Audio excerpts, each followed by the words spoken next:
Simulan natin ang ating pagdiriwang sa ngalan ng Ama at ng Anak at ng Espiritu Santo. Amen. Sumainyo ang Panginoon. At sumaiyo rin. Mga minamahal na kapatid, 5 linggo na tayong naghahanda ng sarili para sa pagdiriwang ng Pasko ng pagpapakasakit at pagkabuhay ng Panginoon.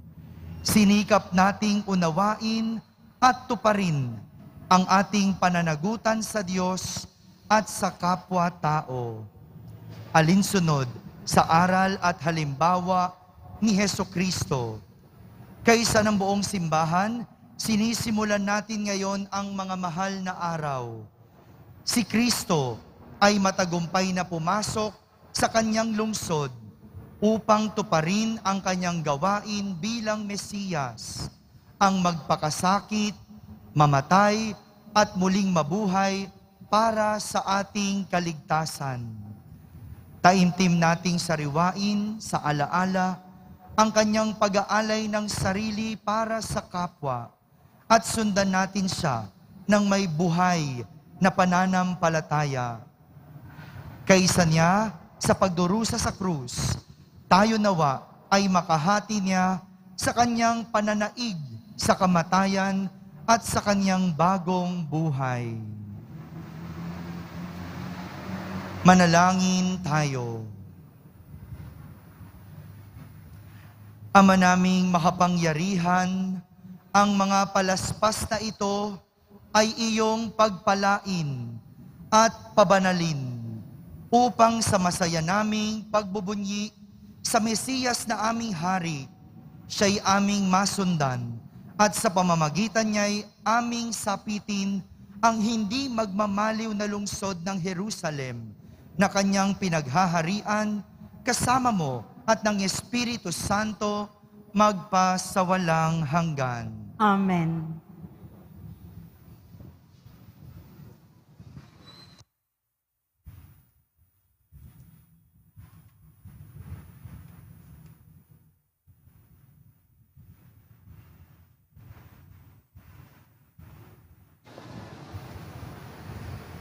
Sumainyo ang Panginoon. At sumaiyo rin. Ang mabuting balita ng Panginoon ayon kay San Lucas. Papuri sa iyo, Panginoon.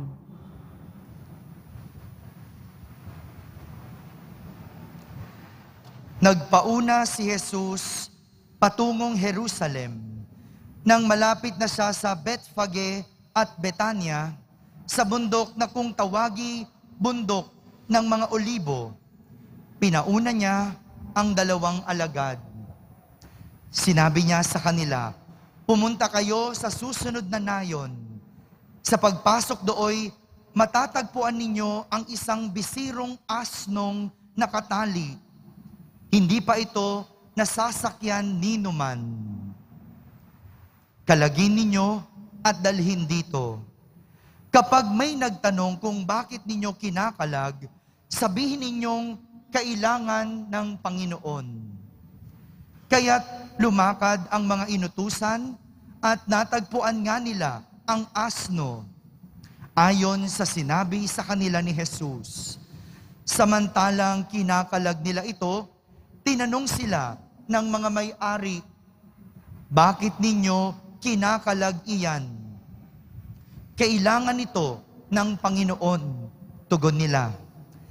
Dinala nila kay Jesus ang asno at matapos isapin sa likod nito ang kanilang mga balabal, siya'y pinasakay nila. Nagpatuloy si Jesus sa kanyang paglalakbay at sa kanyang daraanan na may inilalatag ng mga tao ang kanilang mga balabal.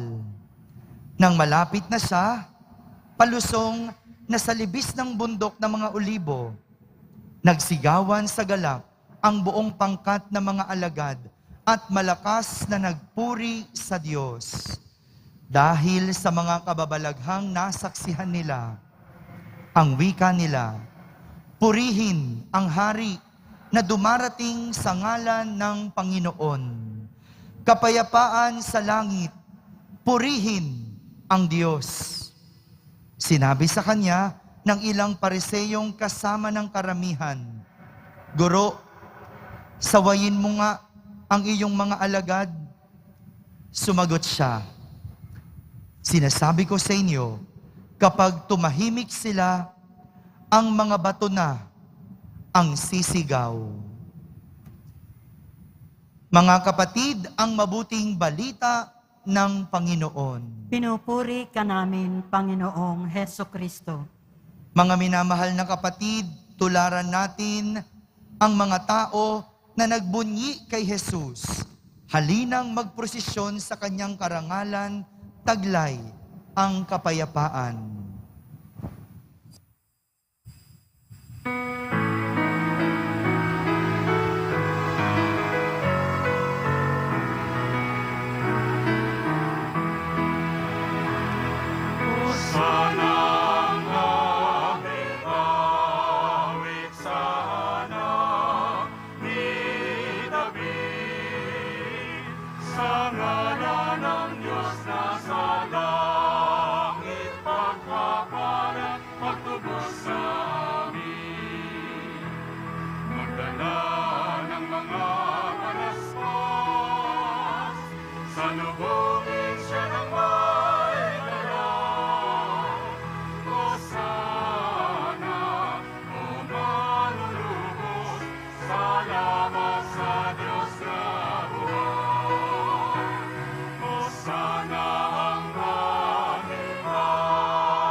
Manalangin tayo.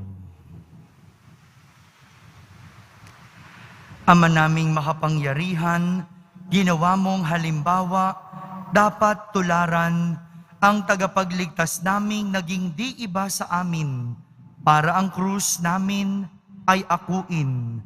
Pagindapatin mong sa mga pagdiriwang ay aming kamtin, ang kanyang ulirang pagkamatiisin, at ang pakikisalo sa pagkabuhay niyang maningning.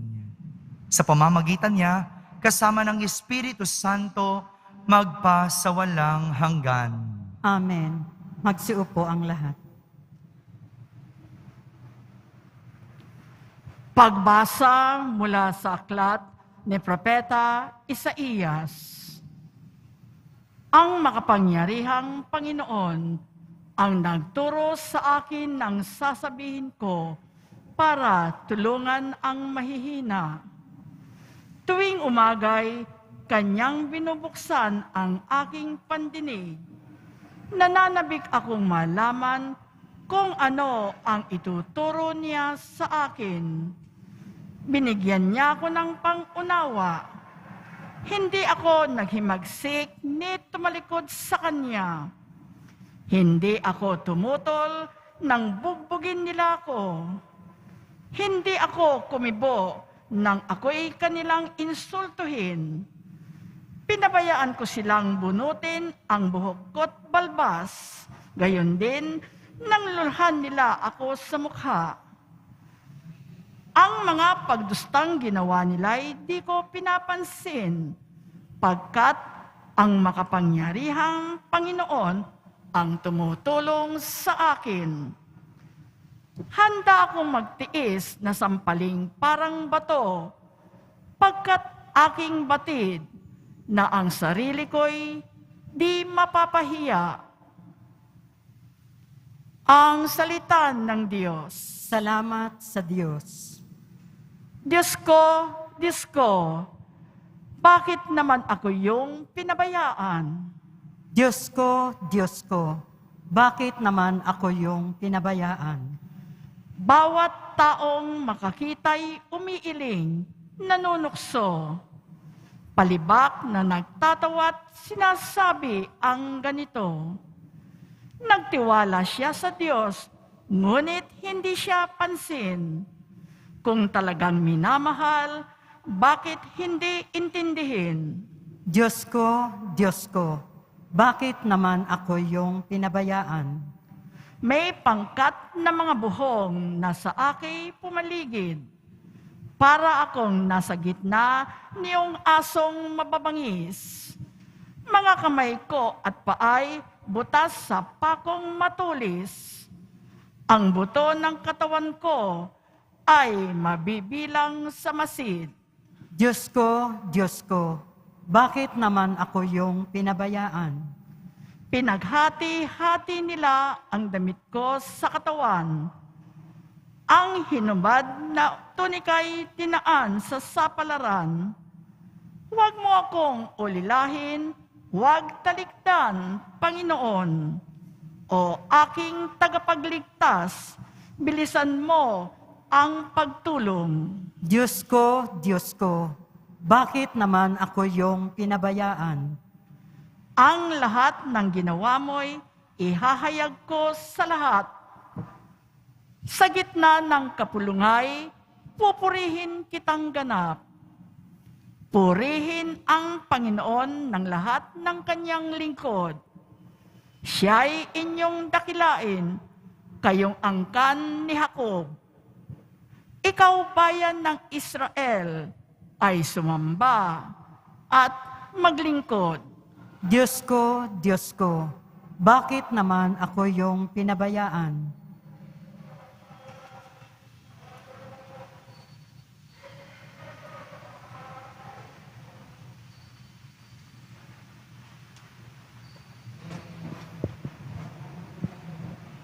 Pagbasa mula sa sulat ni Apostol San Pablo sa mga taga-Filipos. Si Kristo Jesus, bagamat siya'y Diyos, ay hindi nagpilit na manatiling kapantay ng Diyos. Bagkus, hinubad niya ang lahat ng katangian ng pagkadiyos, nagkatawang tao, at namuhay na isang alipin. Nang maging tao, siya'y nagpakababa at naging masunurin hanggang kamatayan. Oo, hanggang kamatayan sa krus. Kaya naman, siya'y tinampok ng Diyos at binigyan ng pangalang higit sa lahat ng pangalan.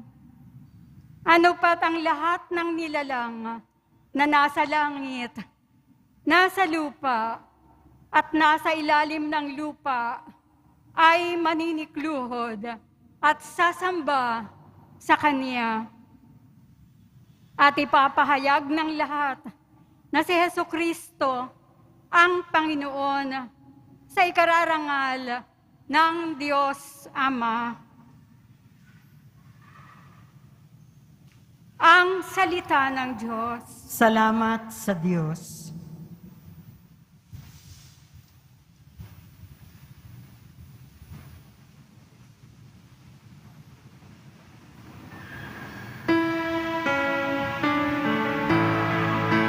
Magsitayo po ang lahat.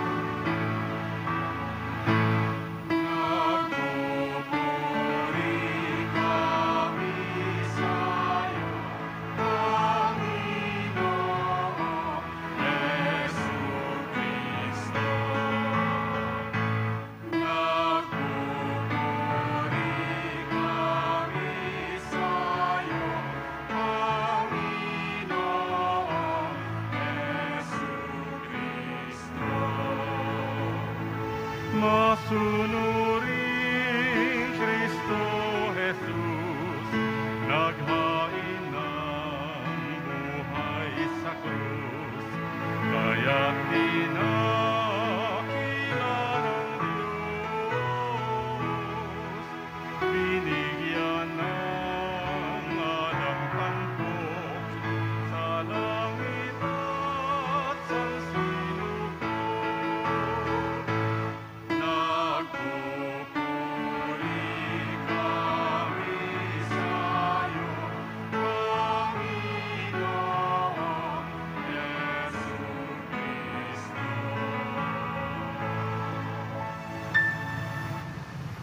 ang pagpapakasakit ng ating Panginoong Hesukristo ayon kay San Lucas.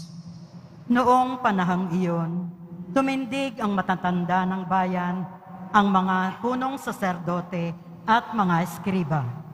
Dinala nila si Jesus kay Pilato. Sinimulan nilang paratangan si Jesus. Ang taong ito'y nahuli naming nanunursol sa aming kababayan na maghimagsik at nagbabawal ng pagbabayad ng buwis sa Cesar. Pinapaniwala pa niya ang mga tao na siya ang Kristo, isang hari. Tinanong ni Pilato si Jesus. Ikaw ba ang hari ng mga Hudyo? Tumugon si Jesus. Kayo na ang nagsasabi.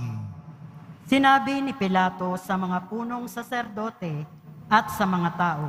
Wala akong makitang kasalanan sa taong ito. Ngunit mapilit sila at nagwika. Sa pamamagitan ng kanyang mga turoy, inuudyukan niyang maghimagsik ang buong Judea. Nagsimula siya sa Galilea at ngayoy narito na. Nang marinig ito ni Pilato, itinanong niya kung taga Galilea si Jesus.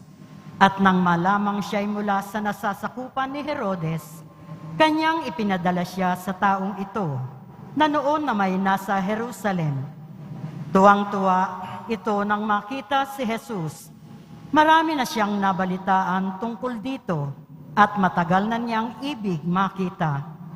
Umaasa siyang gagawa ito ng kababalaghan at ibig niyang makita iyon.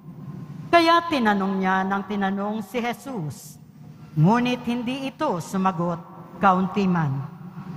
Naroon ang mga punong saserdote at ang mga eskriba na walang tigil sa kapaparatang kay Jesus.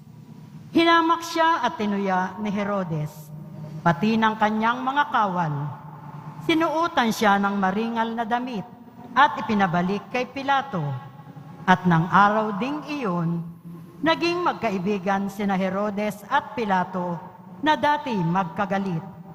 Ipinatawag ni Pilato ang mga punong saserdote, ang mga pinuno ng bayan at ang mga tao, at sinabi sa kanila, Isinakdal ninyo sa akin ang taong ito sa kasalanang panunulusol sa mga tao.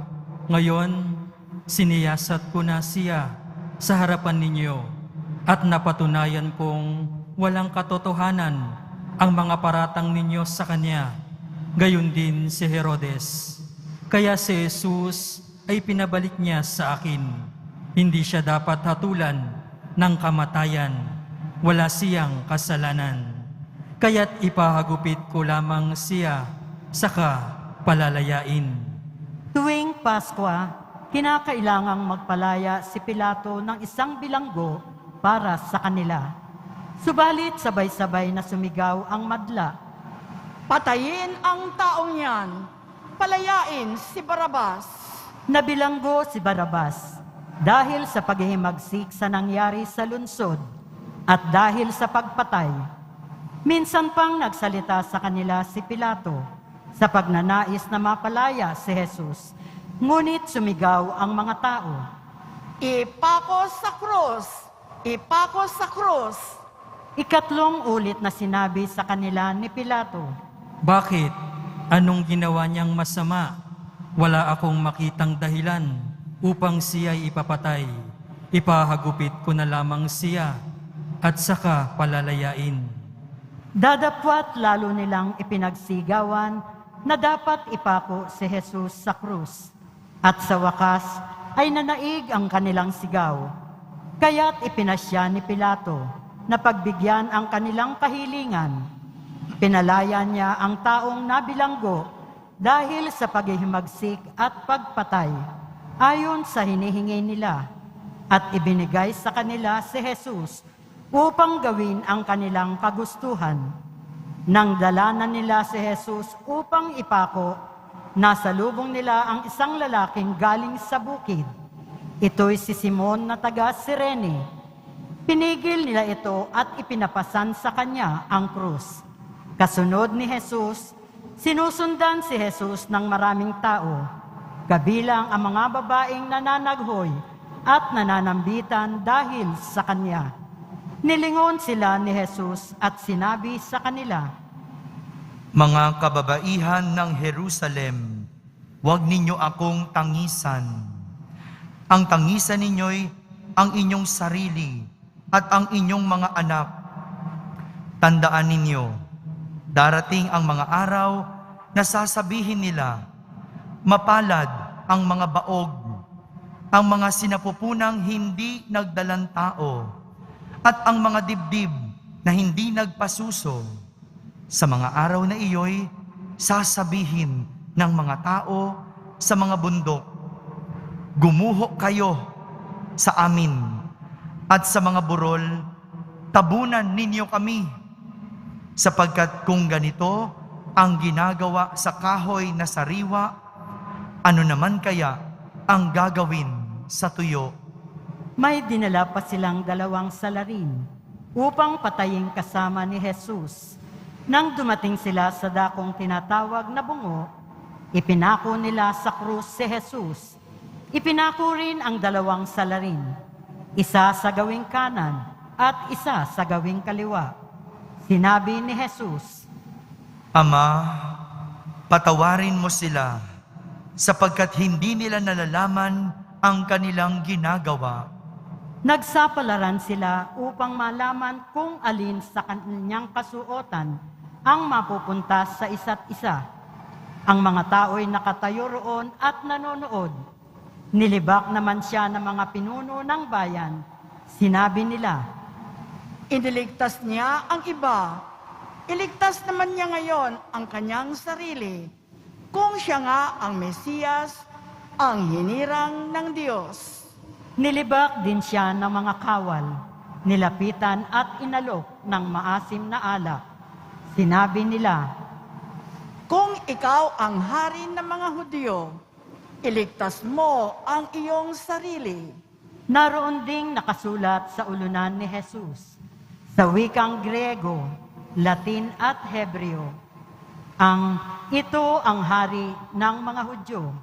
Tinuya siya at isa sa mga salaring nakabitin na nagwika, Hindi ba ikaw ang Mesiyas? Iligtas mo ang iyong sarili, pati na kami. Subalit pinagsabihan siya ng kanyang kasama, Hindi ka ba natatakot sa Diyos? Ikaw may pinarurusahang tulad niya. Matuwid lamang na tayo'y parusahan ng ganito dahil sa ating mga ginawa. Ngunit ang taong ito'y walang ginawang masama. at sinabi niya kay Jesus, Jesus, alalahanin mo ako kapag nagahari ka na. Sumagot si Jesus, Sinasabi ko sa iyo, ngayon di, isasama kita sa paraiso. Nagmag-12 ng tanghali, nagdilim sa buong lupain hanggang sa 3 ng hapon. Nawala ng liwanag ang araw at ang tabing ng templo'y napunit sa gitna. Sumigaw ng malakas si Jesus. Ama, sa kamay mo'y ipinagtatagubilin ko ang aking espiritu. At pagkasabi nito, nalagot ang kanyang hininga. Magsiluhod po ang lahat at manahimik sandali.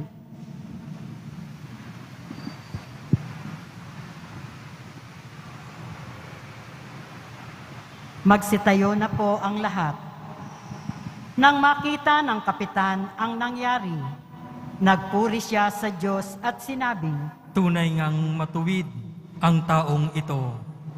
ang nangyaring ito'y nakita ng lahat ng taong nagkakatipon at nagmamasid. At umuwi silang dinadagukan ang kanilang dibdib. Nakatayo naman sa di kalayuan ang mga kaibigan ni Jesus, pati ang mga babaeng sumunod sa kanya mula sa Galilea. At nakita rin nila ang mga bagay na ito. Mga kapatid, ang mabuting balita ng Panginoon. Pinupuri ka namin, Panginoong Heso Kristo. Magsiyo po na po Magsiyo ang po. lahat.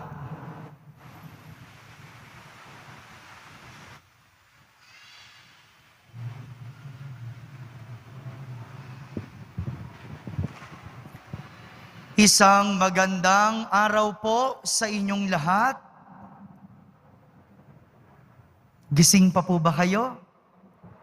Sige, tingnan natin. Mag-gising check muna tayo. Pakibati mo ang katabi mo ng isang magandang araw.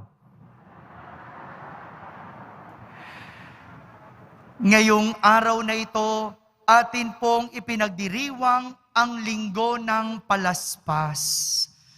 Diretsahin na natin, mayroong 3 bagay ang pwede nating paghugutan ng pagninilay sa araw na ito. 3 bagay na mahalaga sa pagdiriwang natin ng linggo ng palaspas. Una, ang palaspas. Sabihin nyo nga po, palaspas. Ito ang ginamit ng mga tao upang iparamdam kay Jesus ang mainit nilang pagtanggap sa Kanya sa Jerusalem. Ginawa ito ng mga tao sa pamamagitan ng pagwawagayway ng mga palaspas. Ito yung kanina sa simula ng ating liturhiya at pagdiriwang, ito yung ginawa natin. Winagayway natin ang ating mga palaspas. Sinaunang gawain ang pagwawagayway ng palaspas at paglalatag nito sa dadaanan ng isang taong mahalaga na sasalubungin sa isang hari o isang bayani ng digmaan. Ginagamit ang palaspas bilang pagtanggap sa isang panauhin, bilang isang sapin sa daraanan para maiparamdam ang mainit na pagtanggap. Samantala, ang palaspas ay simbolo ng pagiging martir at simbolo ng tagumpay. Kaya naman, ang mga sinaunang martir ay nilalagyan ng palaspas o palm branches sa kanilang mga libingan bilang tanda na ang nakalibing ay isang martir. Ganon din ang mga nagtagumpay sa mga palakasan o patimpalak, ginagawaran ng koronang palaspas o palm branches bilang simbolo ng tagumpay. Kaya nga, ang pagwawagayway ng palaspas kay Jesus ay tila isang hudyat ng pagtanggap sa Kanyang ng mga tao bilang isang martir na pagtatagumpayan kahit ang kamatayan. Isang pagtanggap sa isang martir na pinagtagumpayan ang kamatayan. Ano naman sa atin ito ngayon? Ngayong panahon ng mga mahal na araw, ngayong papasok tayo sa mga mahal na araw, naway ang mga palaspas na ito ay maging simbolo ng ating pagtanggap, pagpapapasok kay Jesus, hindi lang sa ating mga bahay, kundi higit sa lahat sa ating mga buhay. Mamaya, pag-uwi ninyo, isasabit ang mga palaspas sa mga bintana at mga pinto ng bahay bilang sagisag ng pagtanggap kay Jesus. Hindi lang sa inyong mga bahay, kundi higit sa lahat sa inyong mga buhay. Pagtanggap, ang palaspas maging simbolo nawa ng mga taong nawalay sa Diyos, napalayo sa Diyos, at mga tumalikod sa Diyos. Lahat tayo, isang beses, minsan, tumalikod, lumayo, at napawalay sa Diyos.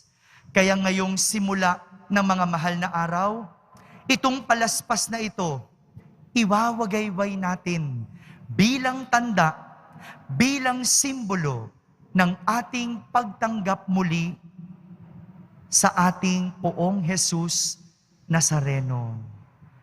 Minsang tayo'y nawalay, minsang tayo'y napalayo, ang palaspas ay maging simbolo ng pagtanggap muli natin kay Jesus sa ating mga buhay. Pangalawa, ang bisirong asno. Ano po yung una? Tulog na. No? Ano po yung una? Palaspas. Ano po yung pangalawa? Narinig natin sa ating ebanghelyo na inutusan ni Jesus ang kanyang mga alagad na pumunta sa bayan. At doon, makikita nila ang isang bisirong asno. Pinakuha ito ni Jesus na siyang ginamit niya pagpasok sa Jerusalem. Bukod sa katuparan ng propesiya ni Zacarias na ang hari na paparating ay matuwid at matagumpay, sakay ng isang bisirong asno. Bukod sa kanyang propesiyang iyon, noong sinaunang panahon, ang isang pinuno o mataas na uri ng tao ay laging sakay ng isang kabayo. Lalo na kung galing ito sa gera, na siyang nagpapakita ng kagitingan at tagumpay.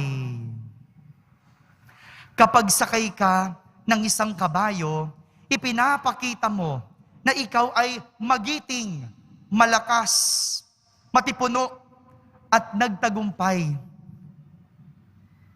Ngunit kapag ang isang pinuno ay sakay ng isang bisirong asno, ito ay nagpapahiwatig ng kapayapaan. Kapayapaan ang pahiwatig ng pagsakay ni Jesus sa bisirong asno.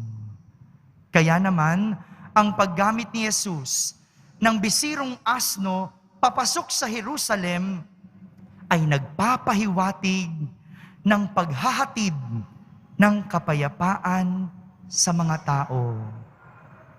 Ito rin nawa ang maging hamon sa atin ngayong papasok tayo sa mga mahal na araw. Ang magkaroon ng kapayapaan para sa mga buhay na puno ng kaguluhan at bangayan. Naway ngayong panahon ng mga mahal na araw, magdulot nawa ang palaspas, ang pagdiriwang ng linggo ng palaspas ng kapayapaan sa ating mga buhay. Magdulot nawa tayo ng kapayapaan, itigil ang away, ihinto ang alitan, tigil na ang siraan.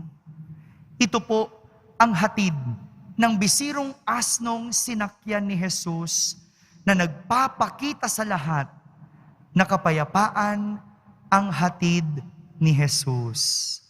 Sabihin mo nga sa katabi mo, sundutin mo, makipagbati ka na.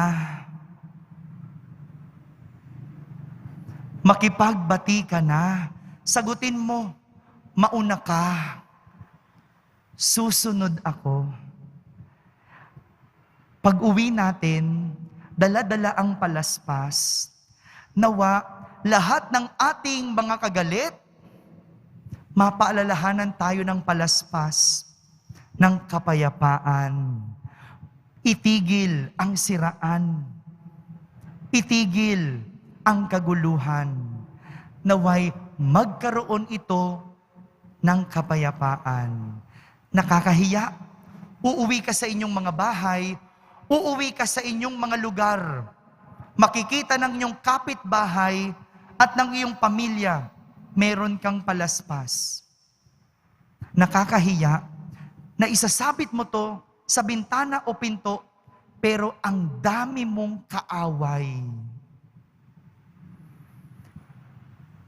Kaya nawa, bago mo isabit yan, makipagbati ka na.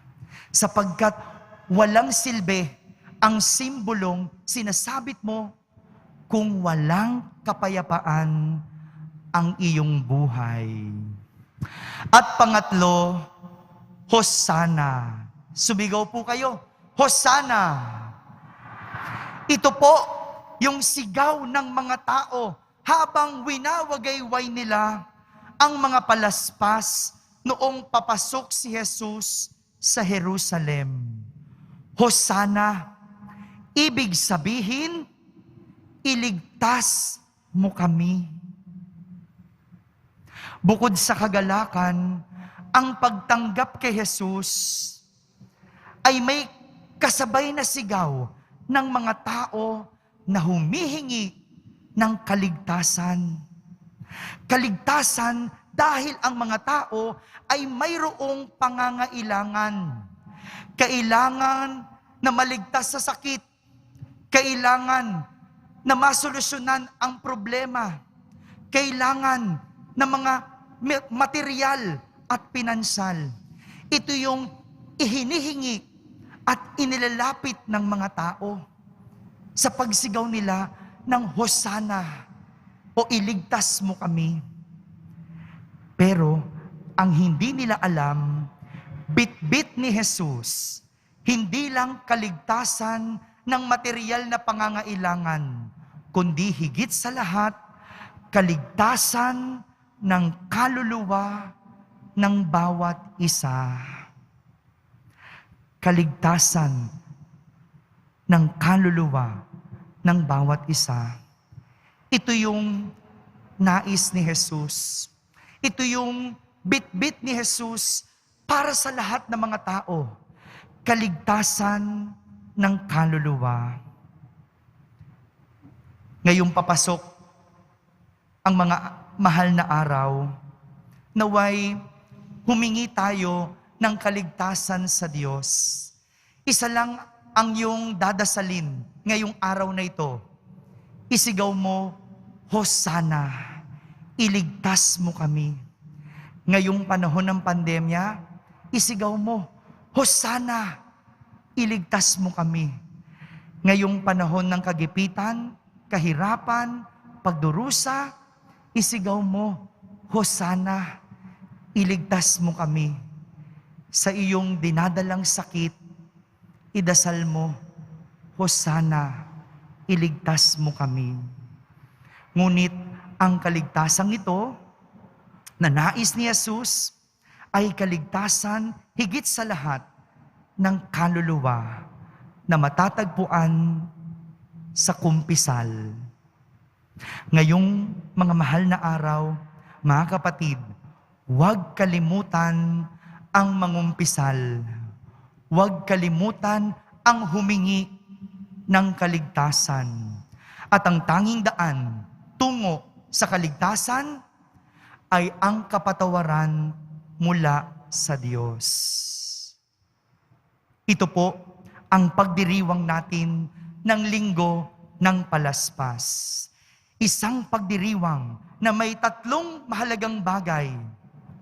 Palaspas, bisirong asno, Hosana, na nagpapahiwatig sa atin ng pagdiriwang ng pagpasok ni Jesus sa ating mga buhay na nagdudulot ng kapayapaan at kaligtasan. Amen? Amen. Magsitayo po tayong lahat at sabay-sabay nating ipahayag ang ating pananampalataya. Sumasampalataya ako Sa Diyos amang makapangyarihan sa lahat, na may gawa ng langit at lupa, Sumasampalataya ako kay Hesu Kristo, iisang anak ng Diyos, Panginoon nating lahat. Nagkatawang tao siya, lalang ng Espiritu Santo. Ipinanganak ni Santa Mariang Birhen, pinagpakasakit ni Poncio Pilato, ipinako sa krus, namatay at nilibing. Nanaog sa kinaroroonan ng mga yumao. Nang may 3 araw, nabuhay na mag-uli. Umakyat sa langit, naluklok sa kanan ng Diyos, amang makapangyarihan sa lahat. Doon magmumulat paririto at huhukom sa nangabubuhay at nangamatay na tao. Sumasampalataya naman ako sa Diyos Espiritu Santo, sa banal na simbahang Katolika, sa kasamahan ng mga banal, sa kapatawaran ng mga kasalanan, sa pagkabuhay na muli ng nangamatay na tao, at sa buhay na walang hanggan. Amen. Ama, naririto kami sa harap mo upang makibahagi sa mahal na pagpapakasakit ni Kristo. Umaasang matatamo rin ang grasya ng kanyang kaluwalhatian. Ating sambitin sa bawat panalangin sa pamamagitan ng pagpapakasakit ni Kristo. Ama, dinggin mo kami. Sa pamamagitan ng pagpapakasakit ni Kristo, Ama, dinggin mo kami. Maging buhay na saksi nawa ang simbahan ni Kristong nakapako sa krus. Sa gitna ng kahirapan, sakit, pagdurusa at pagkamuhi, manalangin tayo. Sa pamamagitan ng pagpapakasakit ni Kristo, Ama, dinggin mo kami. Tularan nawa ng nais maging pinuno ng aming bayan, si Kristong dumating upang maglingkod at hindi paglingkuran, manalangin tayo. Sa pamamagitan ng pagpapakasakit ni Kristo, Ama, dinggin mo kami. Matupad nawa ng programang Alay Kapwa ang kanilang mga naisin na tulungan ang mga nangangailangan. Manalangin tayo. Sa pamamagitan ng pagpapakasakit ni Kristo, Ama, dinggin mo kami. Aliwin mong sa iyong presensya, O Diyos, ang mga kapatid naming pumanaw. Manalangin tayo. Sa pamamagitan ng pagpapakasakit ni Kristo, Ama, dinggin mo kami. Sa katahimikan, ating ilapit sa Diyos ang ating mga pansariling kahilingan.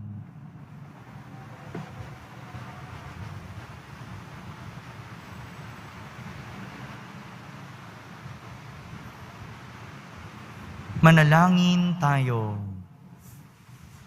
Sa pamamagitan ng pagpapakasakit ni Kristo, Ama, dinggin mo kami. Ama, dinggin mo ang panalangin ng iyong bayan, lumago nawa kami sa pag-ibig upang ganap naming makamtan ang galak na dulot ng pagkabuhay ni Jesucristong anak mo at aming Panginoon. Amen. Magsiupo ang lahat.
Sa'yo ang aming handog.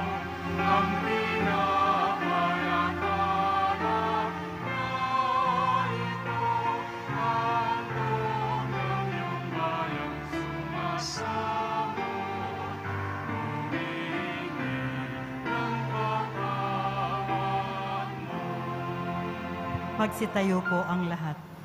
Manalangin kayo mga kapatid upang ang paghahain natin ay kalugdan ng Diyos amang makapangyarihan. Tanggapin nawa ng Panginoon itong paghahain sa iyong mga kamay, sa kapurihan niya at karangalan at sa ating kapakinabangan at sa buong sambayanan niyang banal. Ama naming lumikha, pakundangan sa pagpapakasakit ng iyong bugtong na anak, sumaamin nawa ang iyong pagpapaunlak na di makakamit ng tanang aming pagganap, kundi ng paghahaing minsan lamang para sa lahat, na mula sa iyo'y pinakikinabangan namin at tinatanggap. Sa pamamagitan ni Jesucristo, kasama ng Espiritu Santo, magpa sa walang hanggan. Amen. Sumainyo ang Panginoon. At sumaiyo rin. Itaas sa Diyos ang inyong puso at diwa. Itinaas na namin sa Panginoon. Pasalamatan natin ang Panginoong ating Diyos. Marapat na siya ay pasalamatan. Ama naming makapangyarihan, tunay ngang marapat na ikaw ay aming pasalamatan sa pamamagitan ni Jesucristo na aming Panginoon. Wala siyang kasalanan, ngunit inaring salarin sa pagmamalasakit niyang kami palayain. Sa kamatayang kinasuungan namin, kaya't namatay siya upang kami ay buhayin. Kaya kaysa ng mga anghel na nagsisiawit ng papuri sa iyo nang walang humpay sa kalangitan, kami nagbubunyi sa iyong kadakilaan.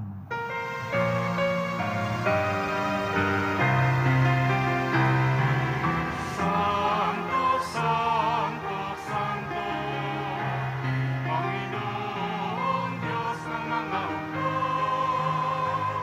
napupuno ang langit at lupa ng kadakilaan mo. Hosana, Hosana, Hosana sa kaitaasan. Hosana, Hosana, Hosana sa kaitaasan. Pinagpalaan na paririto sa ngalan ng Panginoon. Hosana, Hosana, Hosana sa kaitaasan. Hosana, Hosana, Hosana sa kaitaasan. Magsiluhod po ang lahat.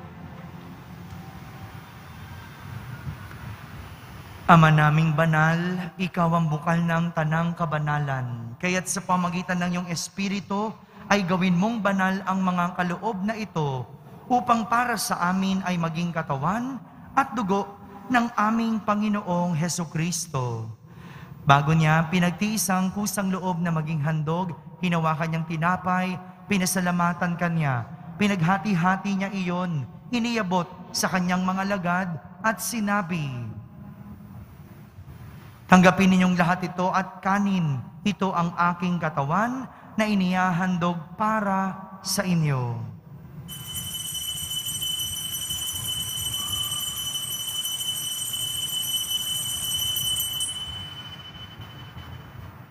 Gayon din naman, nung matapos ang hapunan, hinawakan niyang kalis, muli kanyang pinasalamatan.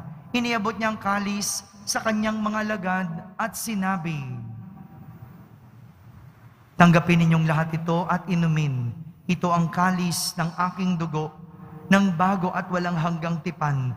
Ang aking dugo na ibubuhos para sa inyo at para sa lahat, sa ikapagpapatawad ng mga kasalanan. Gawin ninyo ito sa pag-alaala sa akin."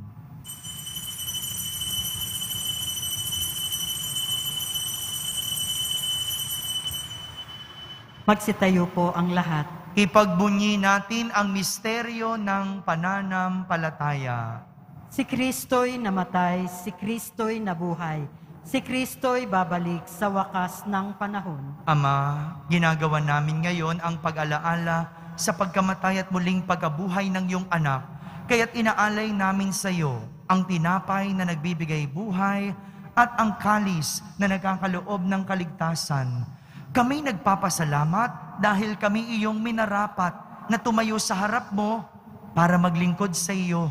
Isinasamo namin kaming magsasalo-salo sa katawan at dugo ni Kristo ay mabuklod sa pagkakaisa sa pamamagitan ng Espiritu Santo.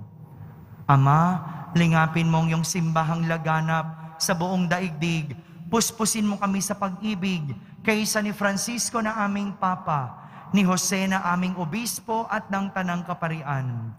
Alalahanin mo rin ang mga kapatid naming nahimlay na may pag-asang sila'y muling mabubuhay.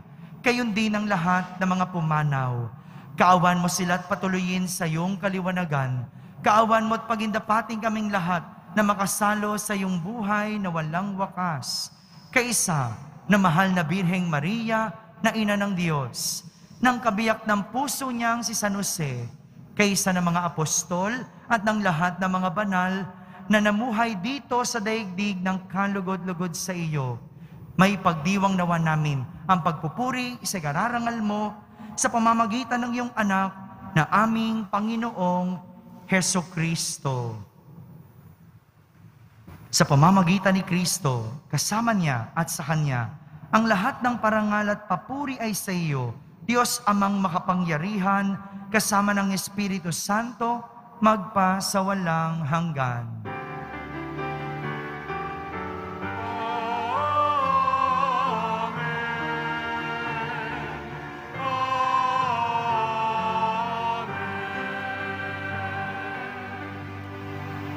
Sa tagubilin ng mga nakahagaling na utos at turo ni Jesus na Panginoon natin at Diyos, ipahayag natin ng lakas loob. Ama namin, sumasalangit ka. Sambahin ang ngalan mo, mapasa amin ang kaharian mo, sundin ang loob mo dito sa lupa para nang sa langit. Bigyan mo kami ngayon ng aming kakanin sa araw-araw at patawarin mo kami sa aming mga sala para nang pagpapatawad namin sa nagkakasala sa amin. At huwag mo kaming ipahintulot sa tukso at iadya mo kami sa lahat ng masama. Hinihiling namin kami iadya sa lahat ng masama, pagkalooban ng kapayapaan araw-araw, iligtas sa kasalanan at ilayo sa lahat ng kapahamakan. Samantalang aming pinananabikan ang dakilang araw ng pagpapahayag ng tagapagligtas naming si Heso Kristo. Sapagkat iyo ang kaharian at ang kapangyarihan at ang kapurihan magpakailanman. Amen. Panginoong Jesucristo, sinabi mo sa iyong mga apostol, kapayapaan ang iniiwan ko sa inyo, ang aking kapayapaan ang ibinibigay ko sa inyo. Tunghayan mo ang aming pananampalataya at huwag ang aming pagkakasala.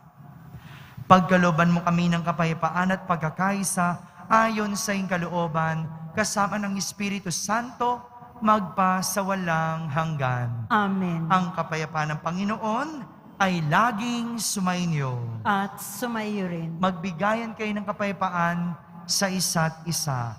Kapayapaan po para sa lahat. Peace.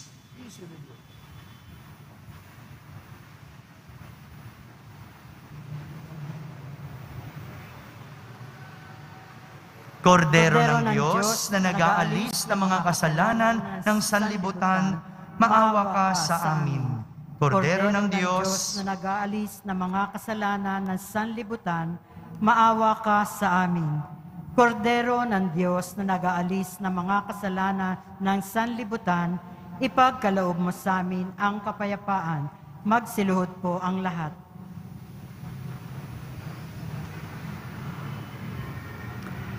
Ito ang kordero ng Diyos. Itong nag-aalis ng mga kasalanan ng sanlibutan. Mapalad ang mga inaaniyahan sa kanyang piging. Panginoon, hindi ako karapat-dapat na magpatuloy sa iyo, ngunit sa isang salita mo lamang ay gagaling na ako. Ang katawan ni Kristo. Amen.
Manalangin tayo.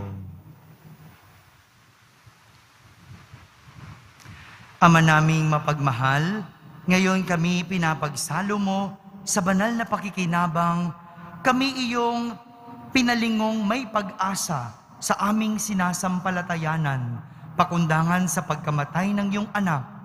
Gawin mong kami makarating sa aming paroroonan, pakundangan sa kanyang muling pagkabuhay, bilang tagapamagitan kasama ng Espiritu Santo, magpa sa walang hanggan. Amen. Ang second collection po natin ay para po sa ating alay kapwa. Ito po ay yung mga itutulong natin sa ating mga kapatid na kapuspalad. Ngayong panahon ng Kwaresma, tayo ay hinihikayat na tayo ay mag-ayuno at magbigay ng limos. Bukod sa pananalangin, ang second collection po ay para sa ating pagbibigay sa ating mga minamahal na kapuspalad. Maraming salamat po.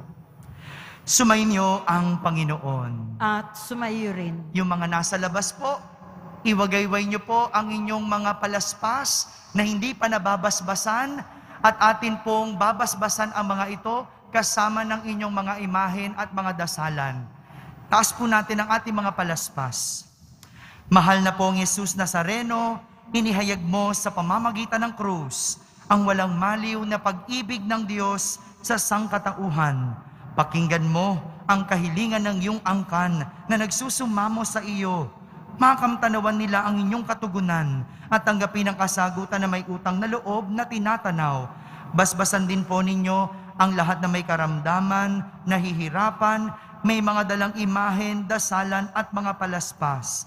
Sa pamamagitan ng bendisyon na ito, naway maalala nila ang mga pangako nila noon sa binyag na ikaw ang kanilang iibigin at pagdiningkuran bilang Panginoon magpa sa walang hanggan. Amen. At pagpalain kayo ng makapangyarihang Diyos, Ama, Anak, at Espiritu Santo. Amen. Tapos na po ang ating pagdiriwang, humaiking taglay ang pag-ibig at kapayapaan ng Poong Jesus Nazareno. Salamat sa Diyos.